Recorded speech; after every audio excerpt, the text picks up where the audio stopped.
नमस्ते योगीज, कैसे हैं आप सभी। मैं आशा करती हूँ आप सभी स्वस्थ हैं, मस्त हैं और योग अभ्यास कर रहे हैं। थायराइड आज का हमारा टॉपिक है। थायराइड जैसे डायबिटीज है, बीपी है, वैसे ही एक आम समस्या है थायराइड की। तो आज हम बात करेंगे कि थायराइड के सिम्टम्स क्या होते हैं, ये होते क्यों हैं, एंड देन इसके लिए क्या क्या बेस्ट आसनास हैं, देन प्राणायाम और उसके बाद में आहार। तो चलिए बिना विलंब किए स्टार्ट करते हैं। तो थायराइड के सिम्टम्स क्या होते हैं।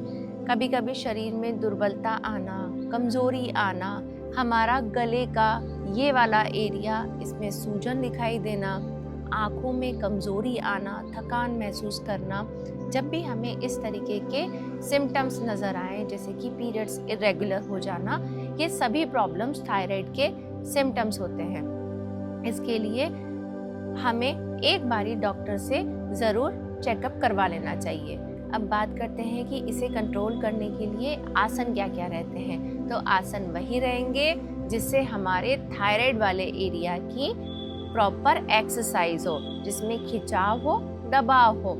लेकिन जैसा कि मैं हमेशा कहती हूँ कि एक बार से दो बार से योग अभ्यास करने से हम इन समस्याओं से छुटकारा नहीं पा सकते हैं। हमें इसके लिए प्रॉपर डाइट लेनी पड़ेगी, प्रॉपर योग अभ्यास करना पड़ेगा और प्रॉपर लाइफस्टाइल करनी पड़ेगी। तो आज हम सबसे पहले बात करेंगे आसनों की।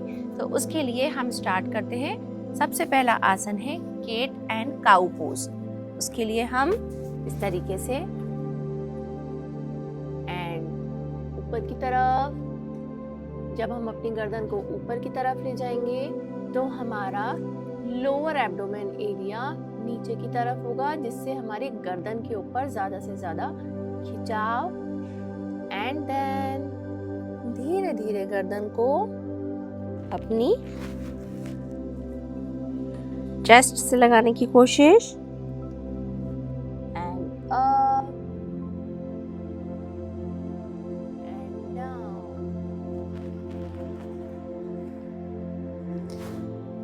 Up and down,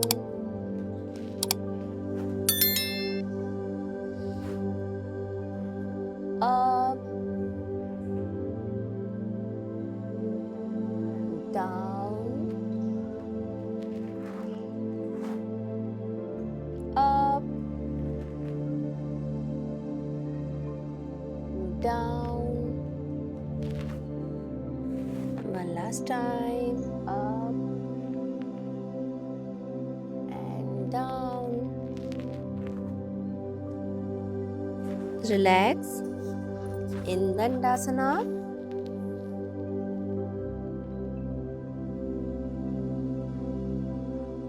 Ready for next आसन, that is कोबरा पोज, भुजंगासन। जब हम भुजंगासन को करते हैं और जब पूरी कोबरा स्टाइल में हम अपनी गर्दन को ऊपर की तरफ ले जाते हैं तो थायराइड ग्लैंड के ऊपर और पैराथायराइड ग्लैंड के ऊपर बहुत अच्छा खिंचाव और दबाव होता है, जिससे वहाँ एरिया की बहुत अच्छी एक्सरसाइज होती है, जिसकी वजह से प्रॉपर तरीके से हार्मोन सीक्रेट होते हैं। तो स्टार्ट करते हैं। तो इसके लिए हम पेट के बल लेट जाएंगे एंड देन अपने शोल्डर को रोटेट करेंगे और ऊपर की तरफ, एंड होल्ड फॉर 1 2 3 4 5 6 7 8 9 10। रिलैक्स। आप देख सकते हैं जब मैं भुजंगासन की फाइनल पोजीशन पर गई तो मेरी एल्बो हल्की सी टिल्ट है, जिससे मेरी अपर बॉडी का सारा वेट मेरी एल्बो के ऊपर आ रहा है और मेरी गर्दन के ऊपर ज्यादा से ज्यादा खिंचाव हो रहा है। And relax.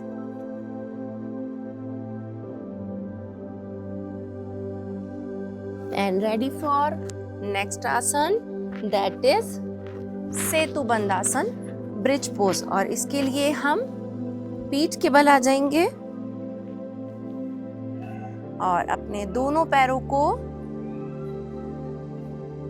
होल्ड करके अपनी पेट वाला एरिया को ऊपर की तरफ and press 1 2 3 4 5 6 7 8 9 10।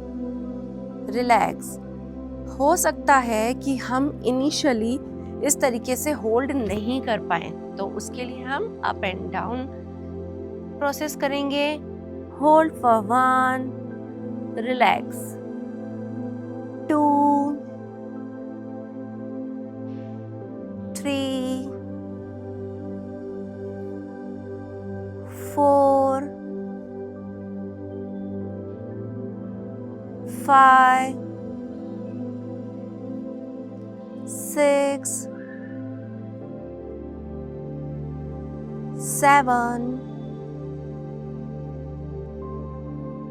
8 9 10 and relax in shavasana. अपनी ब्रीदिंग को रिलैक्स होने देंगे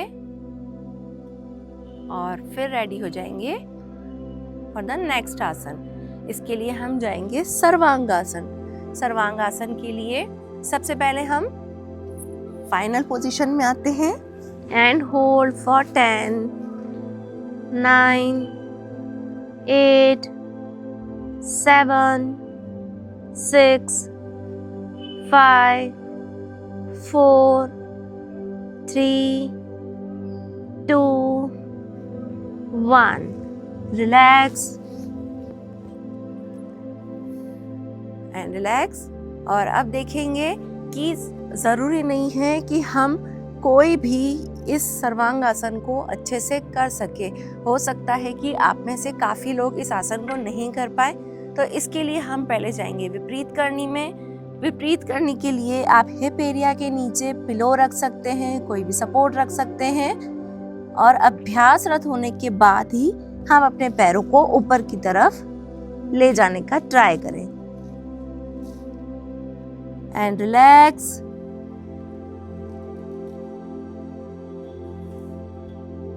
और धीरे से उठ के बैठ जाएंगे एंड रेडी फॉर लास्ट आसन, that is Ushtrasana, camel pose. इसके लिए हम सबसे पहले वज्रासन में बैठेंगे। घुटनों के बल पे खड़े हो जाएंगे एंड होल्ड 10 9 8 7 6 5 4 3 2 1। रिलैक्स। रिलैक्स हो जाएंगे और अपनी ब्रीदिंग को नॉर्मल होने देंगे। श्वास प्रश्वास की गति एकदम रिलैक्स।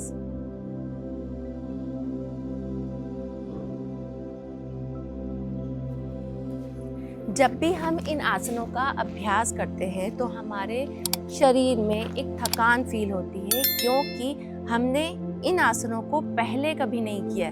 लेकिन जब हम धीरे धीरे अभ्यासरत हो जाएंगे, धीरे धीरे इन आसनों को हम अपने लाइफस्टाइल में भी उतार देंगे, अपनी लाइफ में उतार देंगे कि मुझे ये आसन करने ही है, तो अपने शरीर में फ्लेक्सिबिलिटी के साथ साथ हम बीमारियों को भी दूर होते देखेंगे।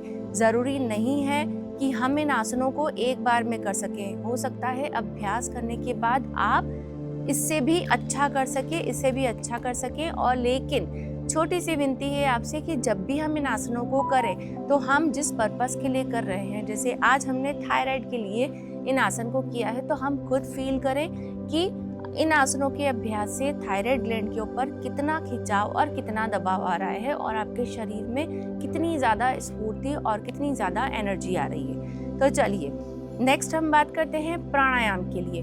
और आज का जो हमारा प्राणायाम है दैट इज उज्जयी प्राणायाम। उज्जयी प्राणायाम सबसे पहले हम करेंगे और उसके बाद में उसके बारे में बात करेंगे।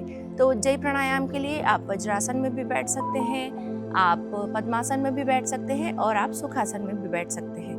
यहाँ मैंने इस बारी वज्रासन में सिटिंग किया है। तो सबसे पहले आपकी गर्दन को हल्का सा नीचे की तरफ, बहुत ज़्यादा आपकी चिन को इस तरीके से कंठकूप से नहीं लगाना है, केवल हल्का सा आपको आपकी चिन को नीचे की तरफ करना है ताकि आपकी थायराइड ग्लैंड के ऊपर खिंचाव हो, हल्का सा खिंचाव हो। उस खिंचाव को फील करेंगे एंड देन जिस तरीके से बच्चा रोता है, बच्चे के सिसकने की आवाज़ आती है, छोटा बच्चा जब रोता है, बस वही आवाज़ हमें अपने गले से निकालनी है। तो स्टार्ट करते हैं।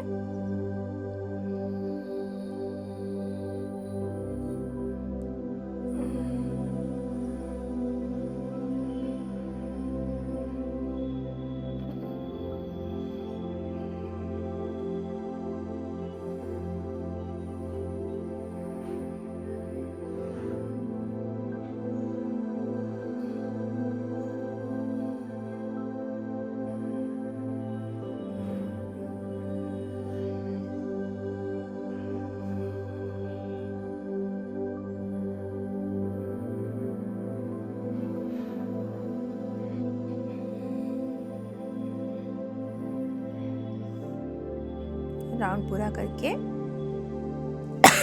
धीरे से वापस आएंगे एंड रिलैक्स। उज्जयी प्राणायाम के केवल थायराइड से रिलेटेड फ़ायदे नहीं होते हैं, उज्जयी प्राणायाम के बहुत सारे फ़ायदे होते हैं, लेकिन जब हम इस प्राणायाम को इनिशियली करते हैं तो हमें हल्का सा गले में रूखापन, सूखापन फील होता है। तो इसके लिए आप पानी पी सकते हैं। इवन तक अगर हमें कहीं खांसी आ रही है, हमें कफ की समस्या है, तो उसके लिए भी उज्जयी प्राणायाम बहुत ज़्यादा फ़ायदेमंद है। अब इसे कब करना चाहिए? तो उज्जयी प्राणायाम एक अकेला ऐसा प्राणायाम है जिसे आप चलते फिरते, घूमते फिरते, योग अभ्यास करते हुए भी कर सकते हैं। तो इसके लिए कोई नियम शर्तें नहीं है। इवन अगर आपको बहुत ज़्यादा गर्मी लग रही है, बहुत ज़्यादा खांसी आ रही है, तो भी आप इसे चलते फिरते भी कर सकते हैं, जिससे आपकी खांसी इंस्टेंट रुक जाएगी। चलिए, तो ये हमने बात करी प्राणायाम की, और नेक्स्ट हम बढ़ते हैं होम रेमेडीज आहार, जिससे हम अपनी थायराइड की समस्या को समाप्त कर सकते हैं, लेकिन धीरे धीरे। तो उसके लिए आपको रात को सोने से पहले 1 चम्मच सूखा धनिया लीजिए, जिसे साबुत धनिया कहा जाता है। साबुत धनिया को आप हल्के कुनकुने पानी में रात भर भिगो के रखिए और सुबह उठते ही उसे धनिए के साथ में उस पानी को पी लीजिए। तो धीरे धीरे अभ्यासरत जैसे जैसे आप इसका सेवन करते रहेंगे तो आप खुद फील करेंगे कि थायराइड एरिया के ऊपर एक हल्की सी खिंचाहट जिसे कहा जाता है वो फील होगी, और धीरे धीरे थायराइड से जो भी प्रॉपर हार्मोन होते हैं वो प्रॉपर तरीके से सीक्रेट हो जाएंगे। दूसरी, आपको हेम रेमेडीज, आप किसी भी तरीके का तेल ले सकते हैं, आप आलमंड ऑयल ले सकते हैं, मस्टर्ड ऑयल ले सकते हैं, और आपको आपके थायराइड एरिया के ऊपर तेल को लेकर इस तरीके से एक्सरसाइज करनी है, इस तरीके से मसाज करनी है।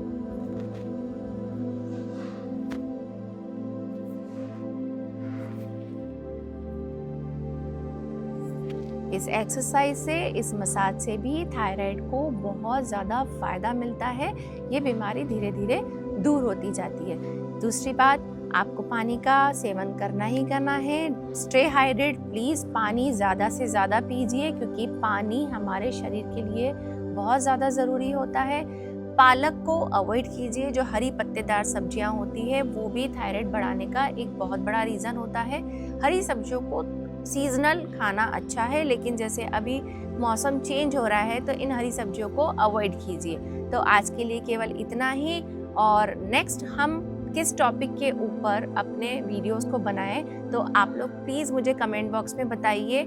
स्वस्थ रहिए, मस्त रहिए, खुश रहिए और योग अभ्यास करते रहिए। धन्यवाद।